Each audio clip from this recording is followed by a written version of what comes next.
السلام عليكم، ان شاء الله كامل راكم لاباس وفي صحه جيده. رجعت لكم صحاباتي بفيديو جديد ووصفه جديده من ابن الاطباق اللي ممكن تجربوهم. طاجين السلق من اروع ما يكون، صدقوني رايحين تندموا لما جربتوهش. اطباق رمضانيه رائعه، رايحين تحمروا به وجوهكم قدام الضياف في رمضان ولا في الايام العاديه. خليكم معايا حباباتي تعرفوا الوصفه كيفاه. يلا نبداو الوصفه.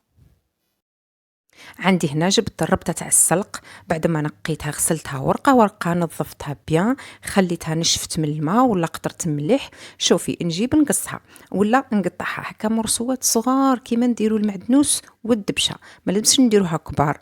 مثلا كيما نديرو تشكشوكة تاع السلق ولا اي حاجة لازم ديريها رقيقة، لان رايحين نخلطوها مع اللحم المرحي. نكمل نقطع كامل الربطة تاعي ونرجق لحباباتي.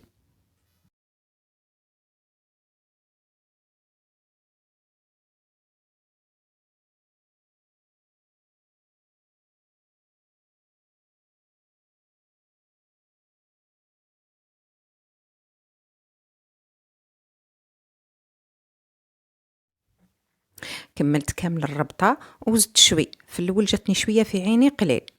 نكمل نقطعها كامل كيما راكي تشوفي. ما تنسوش حباباتي لو وصلتوا لهذه المرحلة جيم وتعليق وبارتاج ماكسيموم باش يوصلوا لحباباتكم. نديرو في كسكاس ونديه فور، نتفاداو نديروه ديريكت في الكاسرونة أو في اللحم. لهنا من جهة واحدة أخرى نجيب طاجين نحط فيه زوج مرصوات تاع اللحم ولا مرصو واحد، يعني تقدري حتى ما ديريش، اللي متوفر عندك ديريه. نحطو يتقلى مليح وندورو على الجهتين، لازم شوية يتحمر ويدير هذيك القشرة. نغطي عليه، نعاود نطل. من بعد نجيب حبة بصلة كبيرة نحطها ونقلي مليح البصلة هذيك حتى نحسها تحب تذبل، باه نزيد الثوم.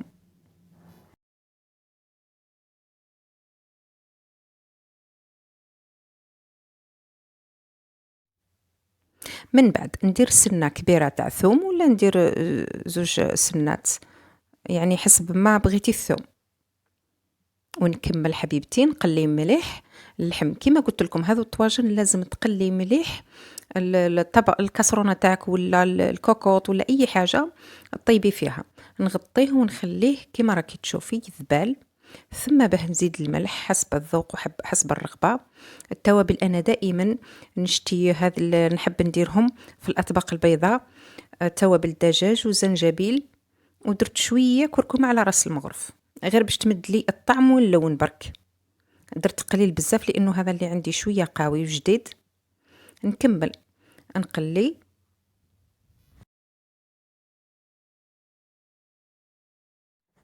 لازم في هذو حبيبتي لي صوص هذو بلونش لازم تعطي لهم وقتهم في القليان، خليهم يطيبوا على مهلهم خلاص. هنا نجيب كمشة تاع حميصة او حمص، نحطها ديجا هي طايبه نص طياب، طايبه من قبل. شويه معدنوس وعلى راس المغرف هذه الصغيره الموطارد. ممكن تجيكم بيزار مي سييوها صدقوني والله ما تندموا. يعني سيي هاد العفسه هذه وادعي لي. درك انا صاي كي درت المعدنوس والموطارد وكامل ما نبقاش نقلي. نزيد الماء السخون ونحطوه هكا على الجناب. ما كان له نغسل الدجاج تاعي او اللحم تاعي باش ما تنحلوش هذوك البنه تاع لي زيبيس اللي تقلى فيهم. وثاني ما نكثروش الماء. شوفي نغطي عليه ونخليه يطيب على غرضو. من جهه اخرى حبيبتي نجيب لو بول تاعي نحط فيه نص صدر دجاج. انا شويه راني خليت منه، هذا النص شوفي جاني كبير بزاف. هذا دركا راهو نص صدر جاني كبير، راني نحيت منه. من بعد نزيد له هذه السنه تاع الثومه شويه كبيره، نربيها ولا نخازيها هكا كيما راكي تشوفي. راح يجيب بنه ما شاء الله. خبي الوصفه رمضان رايحين تتمتعوا بها.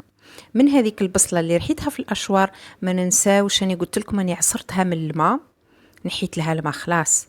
حطيت البصله، حطيت شويه معدنوس. ما نكذبش عليكم انا ما نحبش لا شابلر في اللحم هكا، لا فيون داشي ولا هكا كي يكون الدجاج ما نشتيش لا شابلر نديرو. ندير نفس التوابل باش نبقاو دائما في نفس الطعم. الزنجبيل، شوية كركم وتوابل الدجاج، وأكيد الملح. ونروح نكمل بعد ما نكمل هادوك لي زيبيس. هاو على راس المغرف راني ما كثرتش. من بعد هذاك السلق اللي فورتو نعصرو مليح من الماء مرة ولا زوج. من بعد نخلطو سخون شوية لهنا على بها درت بالمغرف. معليش ندير يدي. لازم كامل التوابل والسلق المعدنوس كلش يدخل في هذاك اللحم، لازم يتخلط مليح باش نبدا نكور اللحم تاعي.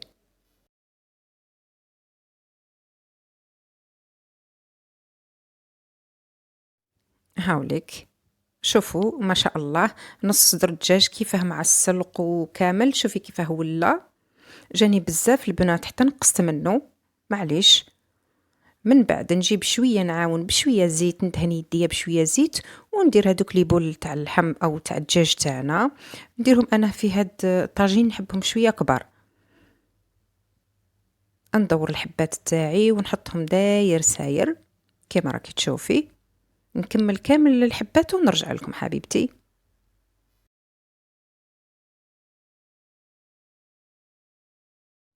هاهم لي كليبول اللي درتهم، راني ما درتوش كل كيما قلت لكم، راني خبيت منه.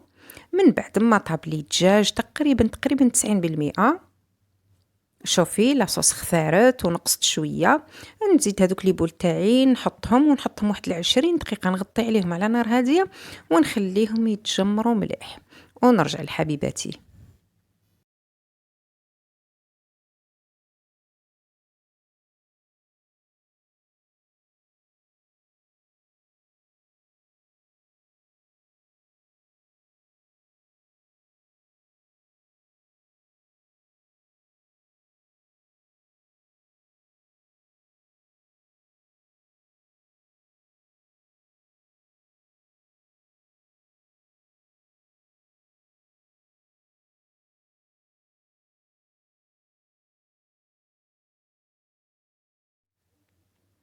هاوليك الطاجين تاعنا من اروع ما يكون، صدقوني الريحه والبنه ما نحكي لكمش.